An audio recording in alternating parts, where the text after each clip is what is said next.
everybody, and welcome to Travel Fuels Life, the show where we share stories, tips, and inspiration to help you live a travel lifestyle. I'm your host, Drew Hanisch, and rounding out Season 1, I've got a special episode for you. Last weekend, we talked about Lake Tahoe, going to be driving down the Kingsbury Grade and headed into Carson Valley. It's going to be a little bit different. We're heading for stories, characters, Old West history, and a really cool distillery on the high desert of Carson Valley. And when you hear me talking about a term like high desert, don't let that fool you, because this is a very fertile land full of ranches, farmlands, incredible scenery. I kept pulling my camera out over and over again. I'm like, you guys are so used to this mountain ridge, but it just looks so really cool. So I'm going to be sharing all of that with you, and it's going to be an interesting episode because I'm going to be taking a couple of months off after this, and I'm working on my podcast, Whiskey Lore, and that podcast is going to be built around stories and whiskey. So we're going to start the first half of this episode with stories. We're going to end it with talk about whiskey, and I'm really looking forward to sharing a whole lot of this with you.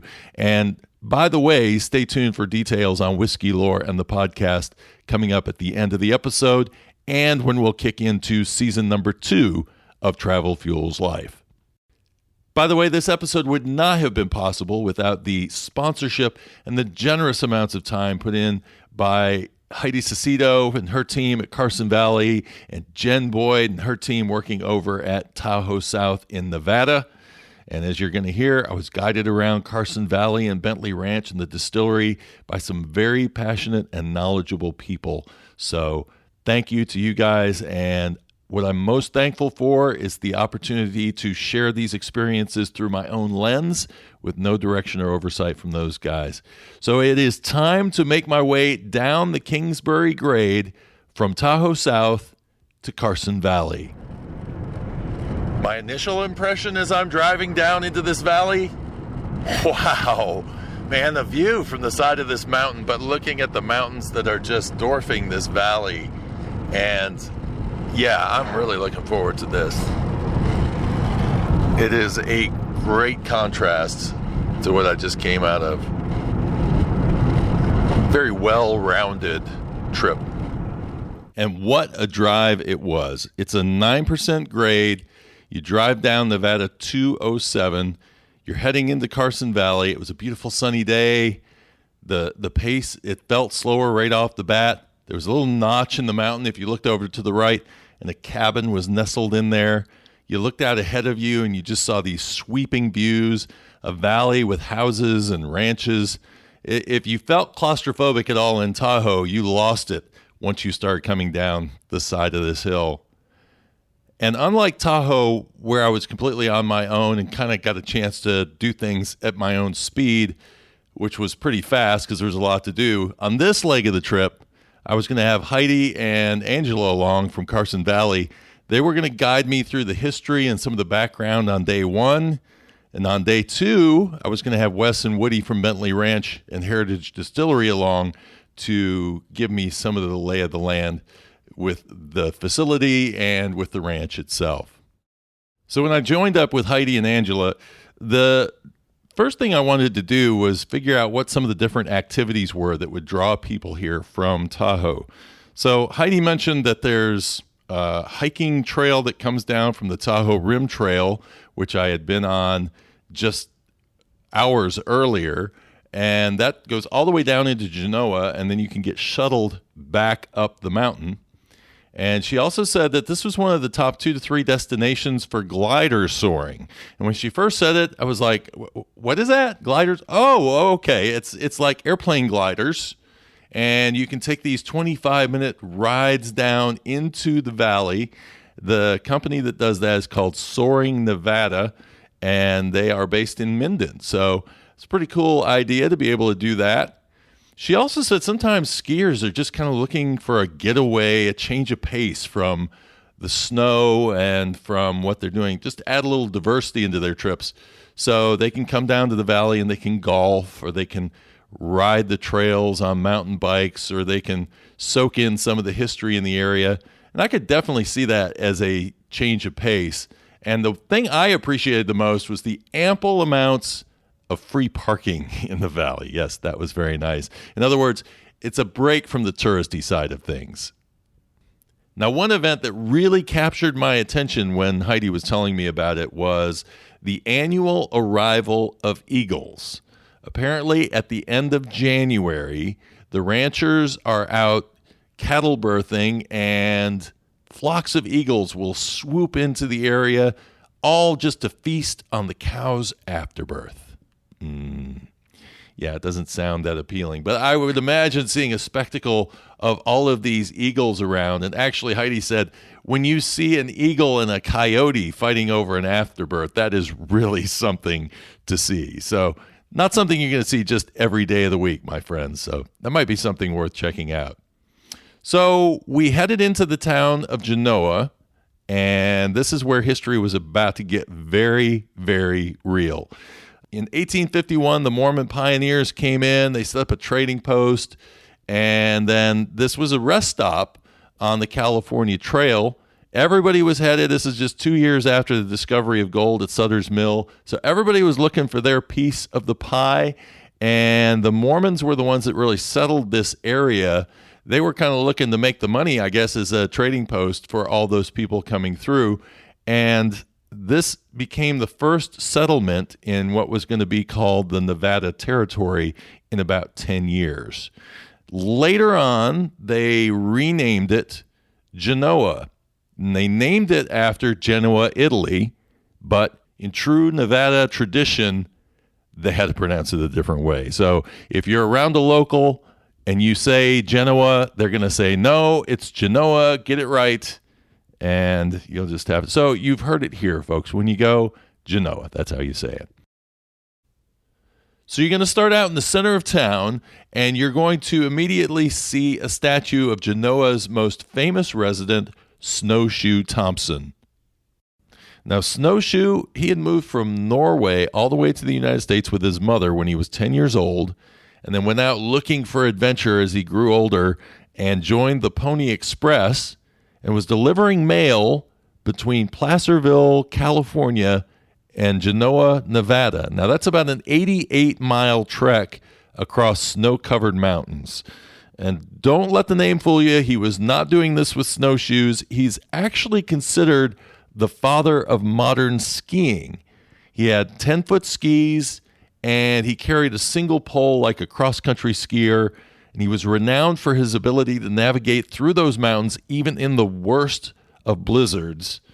And he claimed he had never been lost, which is amazing. And if you ever have a whiteout or something like that in a blizzard, you would think there would be a chance that at some point he could have gotten into trouble. But he was great at rescuing people, and the locals had this lore around him that said he could even ride through a pack of wolves without being bothered. The only sad news about Snowshoe is that apparently, as trusty as he was, he didn't hire quite the best person to make his headstone because he forgot to put the P in Thompson. So if you go to the cemetery in town, you're going to find Thompson without a P. But Snowshoe did get his due in 1960 during the Winter Olympics in Squaw Valley, California. They did have a ceremony in his honor, and he's got a nice statue. Now, if you head a little bit further down the street, you're going to see another statue, and this one is brand new, and it was erected for the 100th anniversary of the Genoa Candy Dance, and it is a statue of Miss Lillian Finnegan. Apparently, in 1919, the ladies of Genoa said, we've had it, not walking home in the dark anymore. We got to put up some street lights. So why don't we have a dance? And this was the brainchild of Lillian Finnegan. And next thing you know, they have raised the money and they have put up these street lamps. But they got to be powered. So the next year, they had to do another dance to raise money to keep the power on with those lights. Out of the 10 lights that they put there, 9 of those are still working. And they are still funded by the Candy Dance. Now, across the street, there's a state park, and we headed over in that direction. It's a recreation of Mormon Station, which was the original trading post. And Rosemarie was in there, and she gave us a bit of the backstory on the building itself. There was a picture in there, actually, on the wall of the original one that was built in 1851. That was considered the first building ever built in Nevada. And that building served tons of purposes, but unfortunately, in 1910, some guy across the street was staying in the hotel, thought he had bed bugs, and set his mattress on fire. Not good, because he burned down just about the whole town, including this trading post. And so the building that they have there now was rebuilt from the original specs in about 1941. So if you go see it, lots of cool stuff inside there. I learned a whole bunch of stuff that I didn't know about the area, and one was about the Utah War, where the Mormons were pretty set on having their own country, and so they were going to take this whole big area of Nevada, and they got a map there. It'll show you how it's all kind of drawn out, and they were going to call it Deseret. And I find this fascinating because we used to have a Mormon family that lived behind us, and they had a road that went out to their property, and I thought it was called Deseret, but now it's like light bulb goes off. Okay, Deseret. I get that now. That makes sense. And so Deseret did not happen because in 1857, President James Buchanan, probably the only thing he ever did during his entire presidency was push to get this Utah War taken care of, and it just fizzled out. And a few years later, when Abraham Lincoln was president, it was nearing the end of the Civil War, Nevada was made a state. It was pulled out of Utah. Now, Rosemarie also mentioned the popularity of Wally's Hot Springs, and that is still in existence today, but it started in 1862 as a tourist resort. So I said Tahoe was the place that I thought was touristy, but apparently Carson Valley had its own little tourist destination all the way back here in the middle of the Civil War. I'm thinking that in the middle of the Civil War, I think I'd like to be hanging out at the hot springs myself. So we walked down to the Genoa Museum and Courthouse, and that was built in 1865. It was the county seat. It had a jail. It had a courthouse. It was the center for the Pony Express. And then it became a casualty of bed bugs and the fire of 1910. They did rebuild it. However, the city of Genoa lost favor as the county seat. It was moved over to Minden, and they turned this once courthouse into a schoolhouse. And it served that purpose all the way up until 1956 when they outgrew the school, and then they turned it into a museum. So if you go in there now, you can see a lot of photos and artifacts from those bygone days of Genoa during its heyday.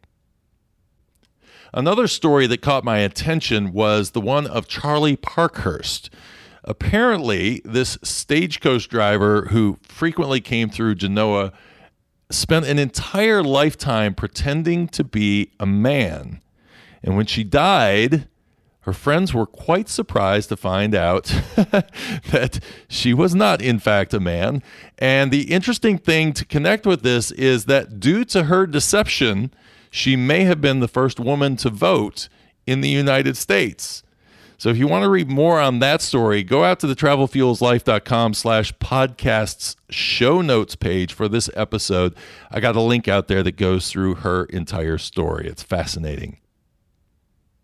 A little further down the street, we passed by some skulls in the window, which I'm not sure what that was about, and we got to the Genoa Bar.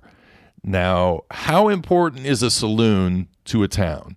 Well, not only is it usually the first thing built, but imagine that an entire town has burned to the ground, and somehow this place filled with flammable liquids did not.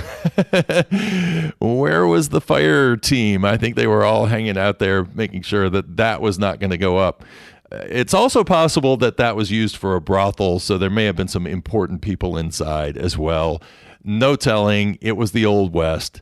But I heard plenty of country music coming out through the modern version, and a very eclectic set of decorations once you walked in. There was an old dusty buffalo head up there.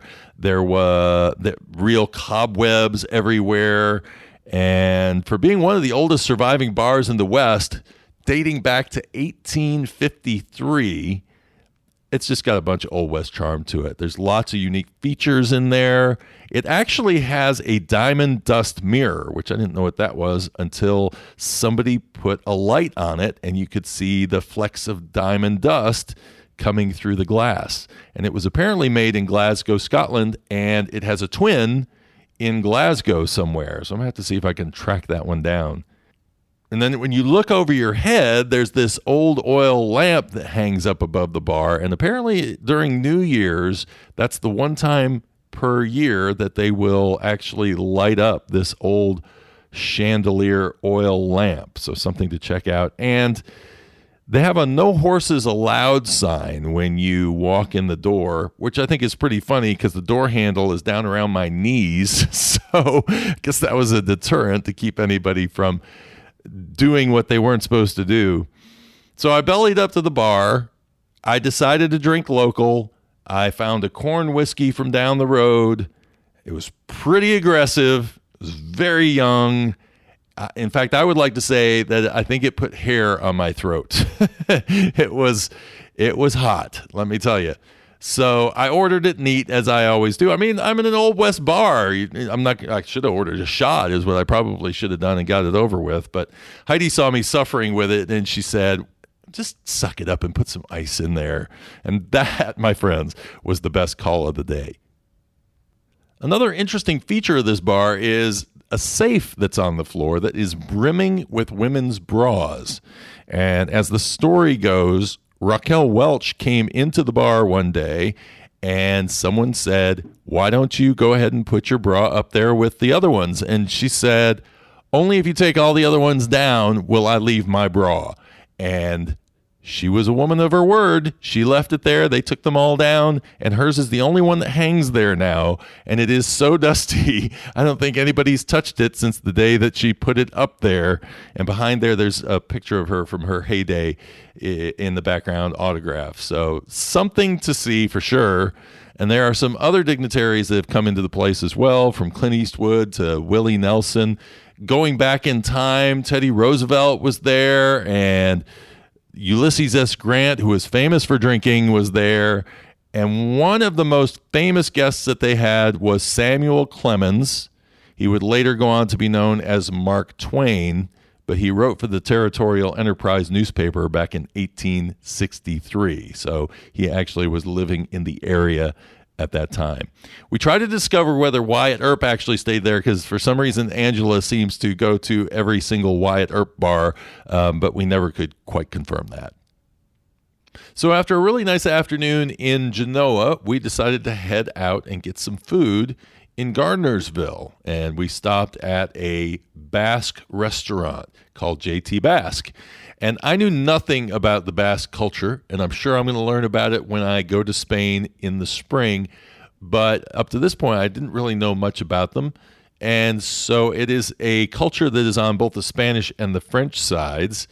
And they came over to the U.S., and a lot of them were sheep herders. They made their way to this region of Nevada, and it was around the turn of the 20th century. They were setting up boarding houses, serving meals, family style, peasant food, and you get your own table, and they just keep bringing waves of food over to you. So it started with bread. We went to beef stew. We had our main course, ended up with dessert of ice cream. There was table wine there for you. And when we first got into the place, I met the co-owner, Marie, and she was very nice, introduced me to this Basque drink called pecan punch. And you heard that right, pecan, and it's not a punch made out of the nut. It is a punch made out of a liqueur called pecan. Unfortunately, though, France does not want to ship out any of that pecan liqueur to the United States, so the locals have had to adapt, and they've moved over to a California liqueur called Torroni Amir, and they use that instead. So I think it it's an acquired taste. It was okay. As I said, if I had a second one, I probably would like it even more. But it reminded me of plum for some reason. And everybody kind of looked at me like, plum? Where are you getting that from? But hey, everybody's palate's just a little bit different.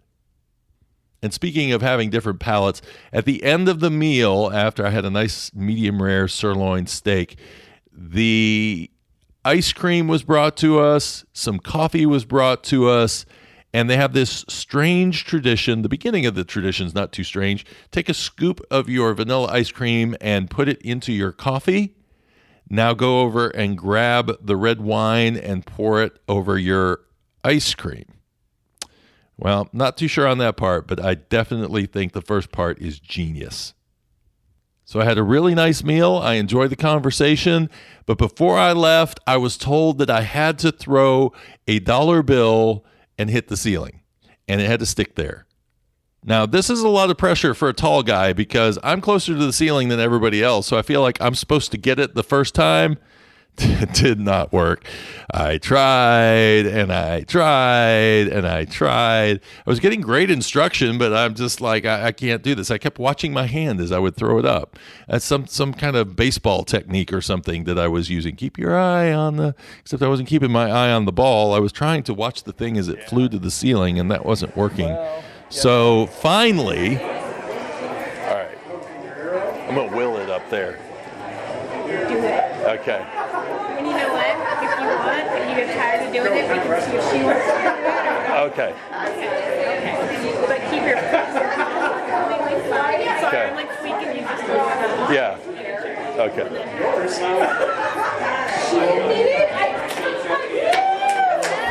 That time I didn't look up. That time I just went. You used the force, Luke. I put it in that palm and I just concentrated and I did not watch it. I just threw my hand up in the air and blammo, it made it. So, hey, that force stuff really works. And then after that, it was time to head back to the Holiday Inn Express where I was staying in Minden. And I mention them because I am very happy to see whenever there are hotel chains that dump the single-use plastic shampoo and body wash and get rid of those little bottles and replace them with these dispensers that are so much better for the environment. How many times have we been told that you need to use your towels more than once, but then they put all these little plastic bottles all over the place? Yes, hotel chains, I'm shaming you. No, the Holiday Inn Express in Minden did it the right way, so hopefully you'll start seeing a whole lot more of that in the future. So I slept really well, grabbed myself some cinnamon rolls off the buffet in the morning, got some coffee, and then just stared out at those beautiful Sierra Mountains. Gorgeous, great way to start day 2. And this was a day I was really looking forward to. It was one of the main reasons I wanted to come to this area because I'd heard so much about this Bently Ranch and the Bently Heritage Estate Distillery, and today I was going to get to see it for myself.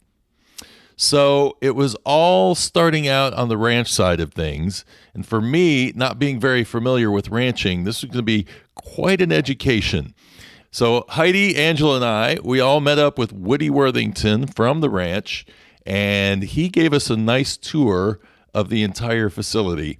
He talked a lot about the scientific approach they have to vertical integration and their dedication to maintaining the natural ecosystem and producing soil-to-bottle sustainable practices for their farming, the cattle, and the distillery. Now, there's a lot of buzzwords in what I just said, and of course, sometimes I hear buzzwords and I think, okay, let me see the proof behind the pudding. Well, we got to see that throughout the day. So the first thing we saw were the cattle, and he mentioned that they were running a cow-calf operation, which I didn't really understand that terminology, but basically what he said was you have a permanent herd of cattle, they produce calves, and those calves are what are sold off to the market, and in their case, the market was Whole Foods. He also mentioned that they grew all of their own high-protein alfalfa on site, and that helped them control the diets and the health of each and every cow along the way. Now, this really fits with that whole vertical integration term that I mentioned before, vertical integration basically means that you control all aspects of the process from the start to the finish, and this is how you guarantee that you're using sustainable practices throughout. Next up, Woody drove us over to the butcher shop, which is on site, and he said that it is LEED certified gold. And that certification apparently comes about when you are deemed green and environmentally sound, using good environmental practices. And in fact, Woody said this is the only butcher shop in the United States with that certification. And I could see some of that put into practice when they showed the packaging material that they put their beef in. It's actually put into a corn-based packaging that looks like styrofoam, but when you stick it in water, it dissolves. So, I mean, talk about making sure that you are not putting hazardous things into the environment. And he ended up giving me a care package of some of their beef jerky, and I got to tell you, all 4 packages were gone in 4 days, and that's because I held myself back. It was tasty, it was moist, it was meaty, it was not that hard stuff that you break your teeth on. Excellent, excellent beef jerky. So after that, we headed on over. He wanted to show us how they renew the land by not using landfills, and instead they run things through their composting facility, the largest one in Nevada. And then we went over to the on-site greenhouse where they grow most of the botanicals for their gin, and they're even attempting to grow some hops for some local breweries. I was definitely impressed by how Bently Ranch was backing up all of their commitments through these kinds of processes. But I had to ask, where does the distillery fit in all of this? Well, we met up with Matt McKinney, who's the general manager for Bently Ranch, and we were at the milling house, and as you can hear in the background, it was pretty darn noisy, so I'll kind of relate some of what he told me and fill in a few gaps with what Carlo Lurie, the Director of Government Affairs for Bently's, told me later on in the evening. It started off with Chris Bently, the owner of this operation.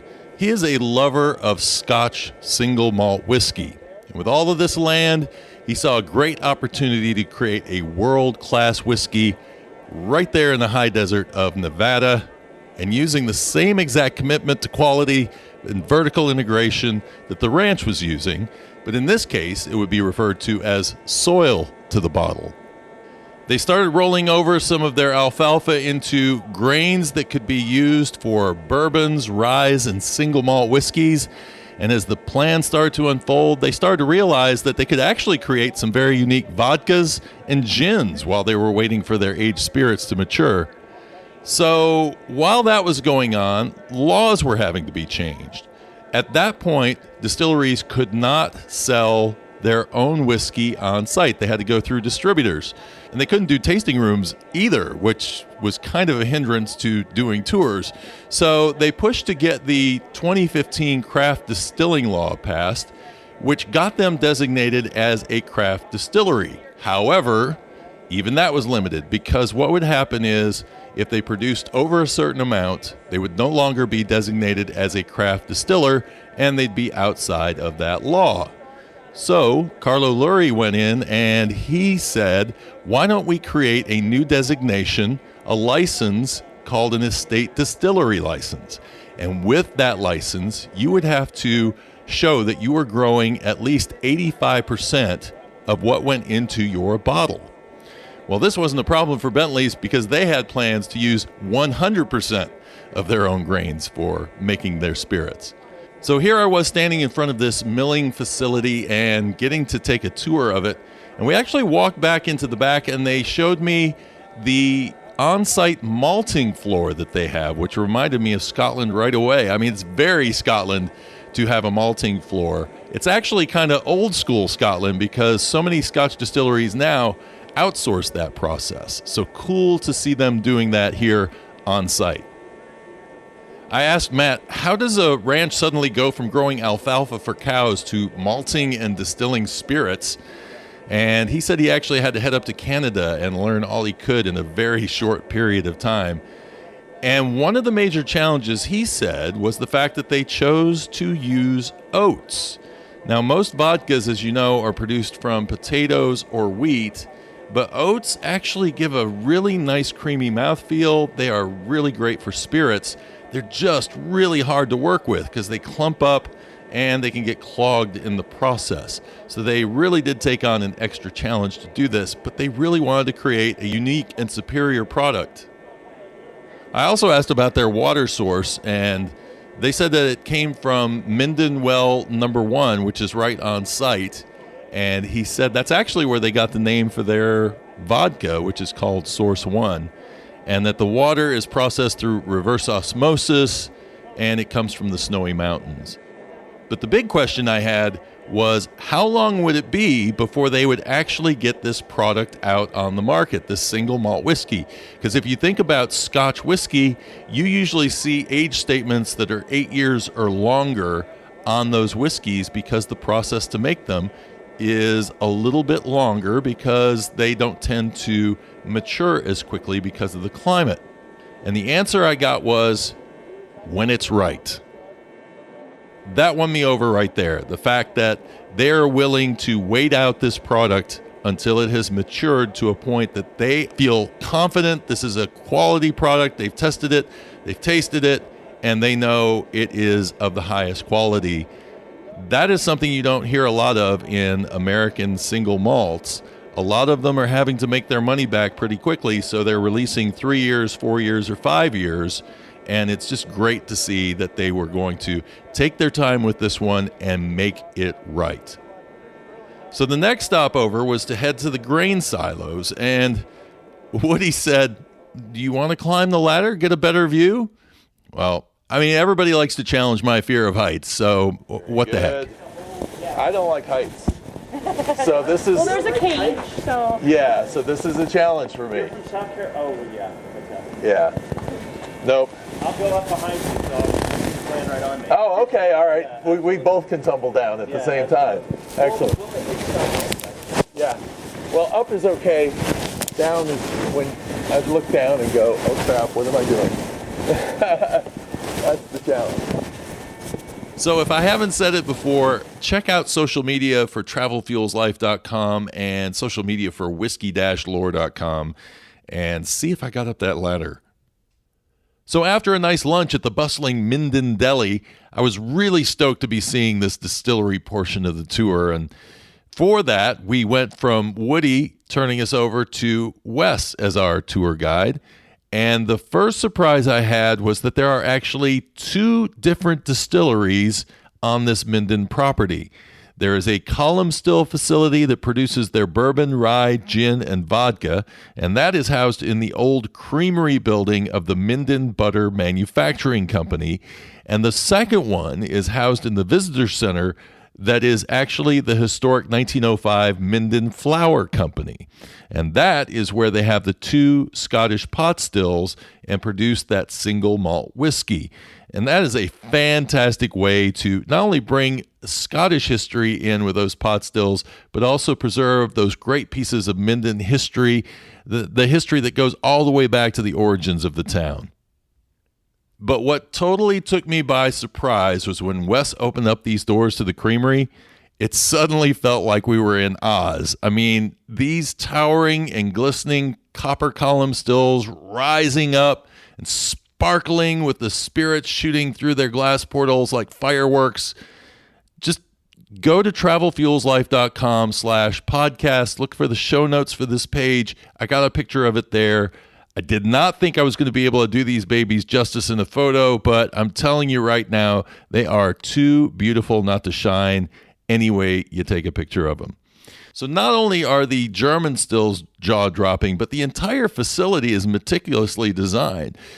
I understand from what Wes said that they actually had a guy that worked on the Apple stores in California come out and work with them on this design. And you can tell attention to detail is evident everywhere. The piping that runs through this place, I mean, you would think that Well, in a manufacturing plant, how exciting can it all be? But they minimize space. The flow of these pipes is almost artistic in some ways. It's just absolutely a beautiful facility front to back. And then we went back and we looked at the bottling line. We saw where they emptied the casks, and they also showed us the sour mash fermenters. And it was just a great tour through that facility. The next place that we entered was the visitor center. And of course, the visitor center usually is going to have gifts and things down on the first floor, but in this case, they were doing an event, so they had it all cleared out. So we had a clear path to walk over to this beautiful, stylish, glowing spiral wooden staircase. And that took us up to the second floor where the cocktail bar was. And beyond this nice wooden cocktail bar, behind the glass, it was like I was peering into Scotland. There they were, those two beautiful pot stills from Scotland. Now, what I love about pot stills and why I geek out whenever I see them is, those long, tall column stills, they are beautiful, but they are meant for mass production. Pot stills are going back to the tradition of making Scotch whiskey, and it is a much more laborious process. It also creates a situation where you are going to get different flavors from a pot still depending on how it is designed. So if a pot still goes bad, which they tend to go bad maybe 60 years or so, when they replace it, they have to replace it with one that's built exactly the same way. If there are any design changes, it actually can change the flavor and the character of the product. So it's fascinating. It's one of those parts of Scotch whiskey that I just find, when I go on a Scotch tour, it's those pot stills that I want to see. So these pot stills actually came over from Scotland. They were made by the Forsyth family, and the Richard Forsyth is a 7th generation pot still manufacturer. So these are the real deal, folks. Now, trying to recreate the Scottish tradition here in the United States is not going to be 100% foolproof. One of the issues they ran into was direct flame heating. You cannot do that in the United States. So they came up and rigged up a pressurized mineral oil system that gets the same job done. So they did find a way around it. So it's not 100% the traditional Scottish method, but they are so close. They even respect the fact that you should have a spirit safe in your distillery. And I love that they did, because I have never actually gotten to stick my head in a Scottish spirit safe before. So this was my opportunity, and I took advantage of it. If you don't know what a spirit safe is, basically the idea here is that the government wants their cut. They want to make sure you're not cheating. And so every ounce of what goes through the system has to go through that spirit safe so they can keep control of it, and they padlock it so that nobody in the distillery can open it, only the tax man can open it. Of course, in the United States, that's not going to happen, but it was really cool to see an authentic Scottish spirit safe right there. And by the way, if you want a good tongue twister, say Scottish spirit safe about 10 times fast and see what that gets you. So after I stopped gawking at the pot stills in the spirit safe, it was time for some tasting. And so we headed over to the bar, and the ones that we got to taste, we tried 3 different things. One was the Source 1 vodka. Now, of course, this is the first vodka I'd ever had that was made out of oats and wheat. And it really did. It was soft. It was interesting how it had this creaminess to it. So something interesting to try. And what I loved about the stuff was it was not harsh at all to drink. The second vodka we tried, it actually gets aged for a month in an Oloroso sherry cask, which is something that you tend to do with bourbons or single malt scotches. And it was very interesting because it added a color to the vodka and it gave it a flavor. And it was kind of a sherry-infused flavor. And I could see you using this in an old-fashioned, but I could also see you on a hot summer day saying, ooh, let me pour a little glass of that and enjoy it. And you don't want the Kentucky hug, that little burning in your chest in the summertime. So this would be a nice way to cool off or maybe put a little bit on ice. Then the last product that we tried was the Juniper Grove American Dry Gin that they make. That is their flagship gin, and it features 5 botanicals. They said it has organic lemons and limes in it, juniper berries. Those are outsourced, actually. Coriander, angelica root, and lime zest. Very good. I'm not a huge gin fan, but I did enjoy that particular gin. And they actually have a couple more gins coming out, with one that features 10 botanicals. So give that one a shot, see what you think. And I don't know what they'll have. They'll probably mix things up probably when you come on your own tour. But they are doing tours right now. The tours, as they said, last from about an hour to an hour and a half. And I think this is a great facility for you to come out and see. So that would pretty much end your tour at this point if you were going. We, because I was here on special assignment, was getting the opportunity to see a little bit more of the distillery. And it was something I definitely wanted to check out because I heard some rumors about this place and I wanted to know about the Rickhouses.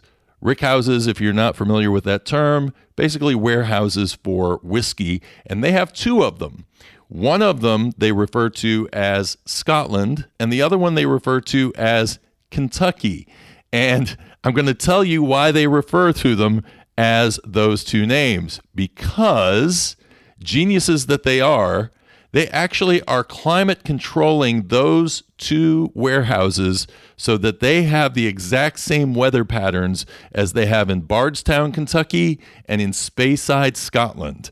So if it is a humid day, it's going to be humid in there. If it is a hot day, it's going to be hot in there.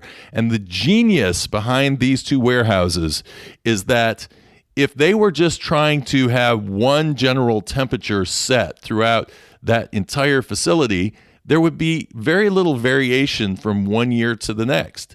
But instead, they are making a natural process where if Scotland has a bad year, then the Scotland warehouse has a bad year. If the Kentucky warehouse has a great year, then the Kentucky bourbon industry is enjoying a fantastic year. And this creates those little bits of variation from one batch to the other. And to me, if you try to get too mechanical about it, you're going to miss that uniqueness of tasting these different whiskeys and getting them through different seasons. So there you are. Very cool. We got to walk into both. The Scotland one was a dunnage warehouse, just like they do in Scotland. Dunnage warehouses basically can't stack higher than 3 casks high, and they have to have space around them. And when we went into Kentucky, oh, it was hot.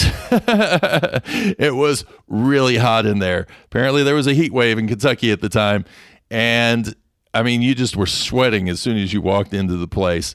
They had actually just started rolling the very first barrels in there. So happy to say we will be the last humans to see that place empty. They are now starting to fill it all up with spirits, and there should be some bourbon coming down the road from Bently's. So I thank Wes and Woody for a fantastic trip through the distillery, through the ranch. You definitely have got me so interested. I want to come back someday in the future, see it, and especially taste that single malt whiskey when you come out with it, because that is going to be an exciting moment. I know, because it takes a long time for that stuff to mature, and there's no telling how long it's going to be before that is out.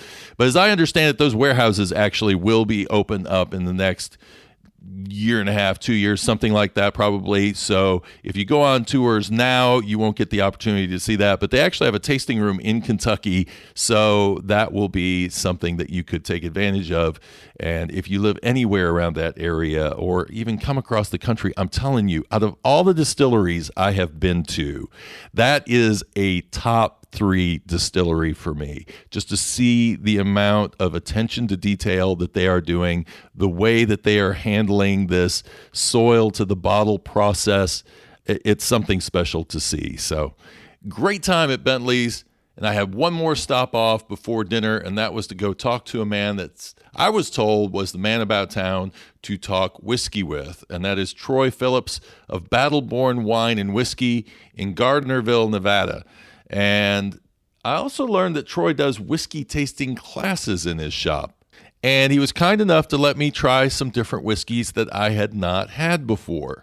So I got to try Rip Van Winkle 12-year, Compass Box's Peat Monster, which is amazing, and this American single malt from Oregon called McCarthy's. And what's interesting about that is they actually ship over peated malt from Scotland to make this 3-year-old whiskey. And all three were great. I really like the smoke in the McCarthy's, something I will check out. And I mean, it's cool to see American single malts and what they're doing. And of course, I just gotten a face full of American single malt production in this particular day. So it was a great way to round things out. So it only made sense and was fitting that the last stop on my trip was in Genoa again, and had dinner at the Pink House. Now, the Pink House was built in 1855. It's all decked out with 19th century furnishings. It was the home of Lillian Finnegan of the Candy Dance. It's where Nevada got its statehood. So it was a cool place to just finish things up. And I was joined by Jan Vandermeide of the Carson Valley Visitors Authority, and also Carlo Luri, who was instrumental in getting that estate distillery designation from the state of Nevada. Angela DiLoretto was there also, and she handled social media for Carson Valley. So we had a really nice dinner, had some nice cheeses there. We talked a bit about Bently and their 6-year process of getting the distillery started. So very cool. I got to try some of Bently's skirt steak. It was delicious, very nice, and a perfect way to round up the evening. Well, that's going to wrap up season 1 of Travel Fuels Life, and never fear, I will be back with more guests and more travel lifestyle stories and inspiration, and it'll start December the 2nd, so make sure you are subscribed. And in the meantime, I'm going to be working on a brand new podcast series called Whiskey Lore. And unlike Travel Fuels Life, this one is not going to be a weekly. Instead, every 3 months, there's going to be 12 episodes released. You can binge listen to them and get the stories behind the bottles. It's just going to be a fantastic experience, I think, for me, putting them together, and hopefully fantastic for you to listen to as well. And make sure you sign up at whiskey-lore.com to become a founding member of the Whiskey Lore Society. Whiskey-lore.com. All it takes is an email address, and you're going to be the first one to find out what the storylines are that I'm following. You'll be alerted before anybody else when the pilot episode comes out, and then when the series launches, you'll be able to get first dibs on that. So check it out, Whiskey Lore. That is whiskey-lore.com. All you got to do is supply an email address, and you are in. And thanks to all my great guests this year. Travel Fuels Life was truly a joy for me to experience as a host, and it was a great year of growth and amazing travel for me. And I thank you so much, you the listeners, for subscribing and being a part of this journey. And until next season, safe travels, and thanks for listening to Travel Fuels Life.